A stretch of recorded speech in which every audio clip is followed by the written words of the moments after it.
You're not crazy for wondering, what if nobody buys from me?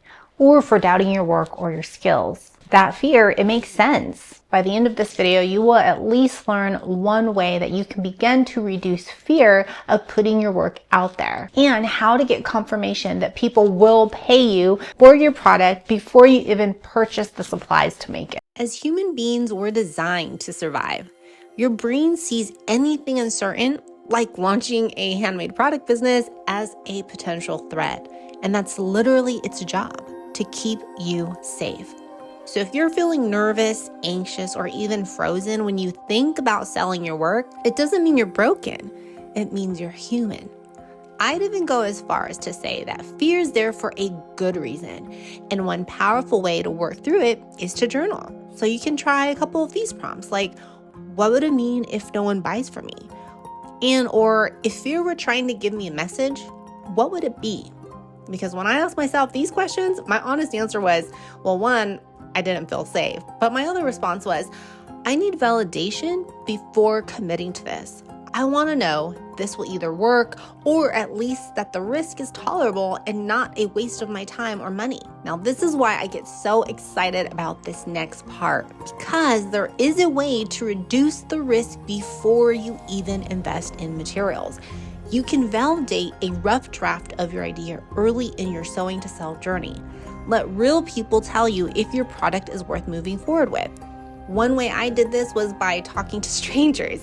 Yes, I know, strangers, but these were not just any strangers. They were strangers who were already into sewing and crafting.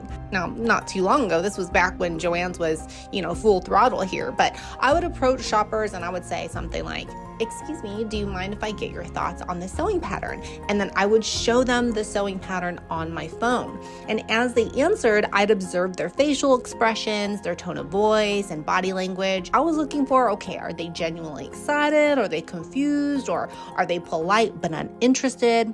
Because you can learn so much by just watching.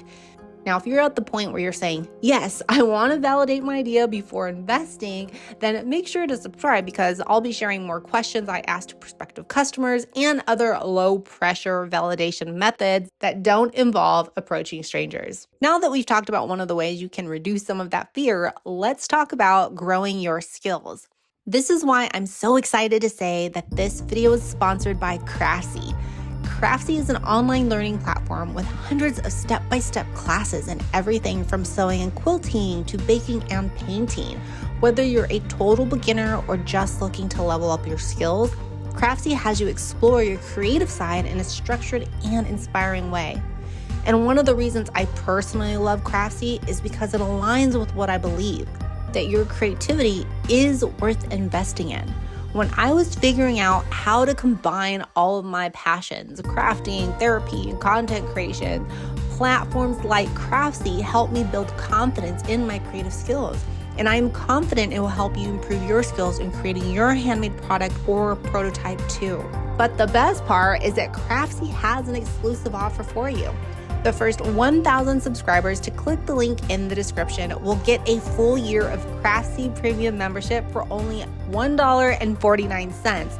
Just keep in mind, this offer is valid for new members only. And that's what I love about skill building. It's workable. You don't need hours a day.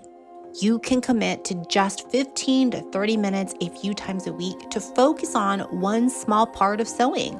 Let's say you want to sell hair bonnets or those beautiful shower caps, but you don't know how to sew. So day one could look like taking out your sewing machine and just exploring it. I remember with my Singer Heavy Duty, I downloaded the app and learned what each part did. Craftsy even has classes specifically on learning to use sewing machines. So you can build on your skills little by little, and the same goes for building your business. Sometimes it can be less helpful to focus on the big, scary goal like launch an online shop right away. Instead, set breadcrumb goals like, tomorrow, I'll take out machine. The day after, I'll learn one function. These micro goals are way more digestible and way less overwhelming. So, what's stopping you from selling what you sew? Probably less than you think. If this helped shift your mindset or gave you a new action step, comment below and let me know. What's one small thing you'll do this week to move forward? And don't forget to subscribe, put that notification bell on for more videos just like this. And remember, you've got this.